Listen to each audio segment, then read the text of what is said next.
What's up, Vol Nation? We hope you had a great spring break, and we're excited to be back with another great episode of What to Watch Wednesday. This week, we're going to talk about a trailer that dropped last week for a very exciting new show, Obi-Wan Kenobi.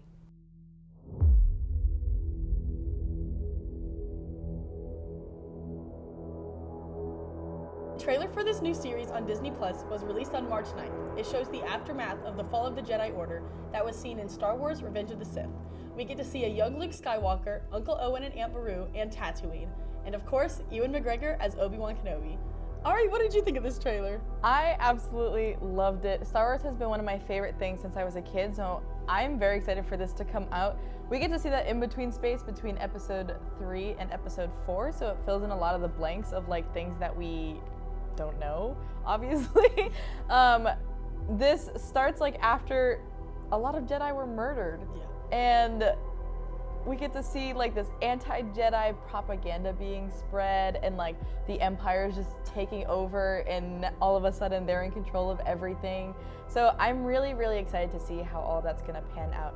I want to see more Uncle Owen and baby Luke, of course, too. But I really just want Obi-Wan Kenobi. Right? That's what we're all here for. Yeah, seriously. This is just another example of like shows expanding like our already known universes. Like we've had Star Wars forever, and now we're getting a lot of shows that are expanding our knowledge of that universe and the whole plot and everything. We're learning more than we knew before. And I really, really, really want to see Darth Vader in action. Please. My fingers are crossed for that most, like, because okay, episode 4, it starts when there's like already so much like fear of him, and like we get that he's like this big scary like Sith Lord, but like what did he do that made him so scary? You know what I mean? So I want to see him in the height of his reign of terror.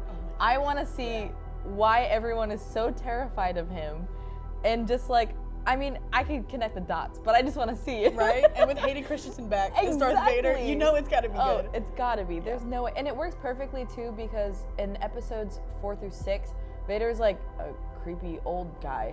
So, like, he's older now than he was before, so it's like the perfect time to, like, shove him in there. Yeah, I want to see some of that, like, teenage angst that we had in 2 and 3. I want to see that in Darth Vader. Maggie, what are your thoughts? Well, you know, Ewan McGregor is one of my favorite actors of all time. I'm so excited to see him. And Obi-Wan Kenobi might be one of my favorite characters of all time in any movie franchise ever. I love him so much. I love that he's just like a symbol of hope throughout all his movies. In the first 3, we see him lose a whole bunch of people, his best friend, his mentor, and he has no family to fall back on. And then in Clone Wars, we see him lose time and time again. And then Order 66 is right before this show. So I'm excited to see how he's dealing with all this pain and hurt and still being like a hopeful Jedi that he is. So Yeah, I think and he's mostly alone now. right. He's all alone on even Tatooine. scary. Yeah. So, like, Yeah, oh my so God. it's gonna be hard to watch him go through that because I love him so much. But I know that he's gonna make it through. Fingers crossed. Well, we know how that ends anyway. So. Sad. Anyway, also, we get to see the Order of Inquisitors that are in Star Wars Rebels, the animated show, who are supposed to be the bad guys in this series, I think.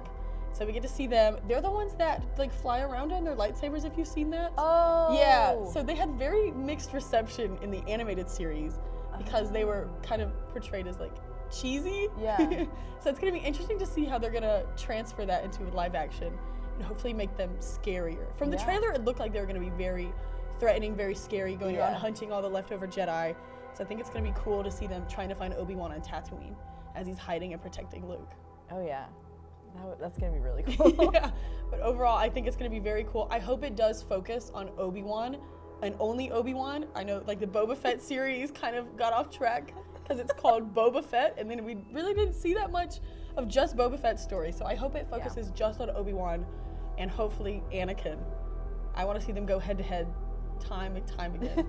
Over and over again. Yeah, I just want to see the showdown between Obi-Wan and Vader. That's all I'm really here for. Honestly, same. I want to know how things got, like, I know how their friendship broke apart, obviously, their, situationship they had going on.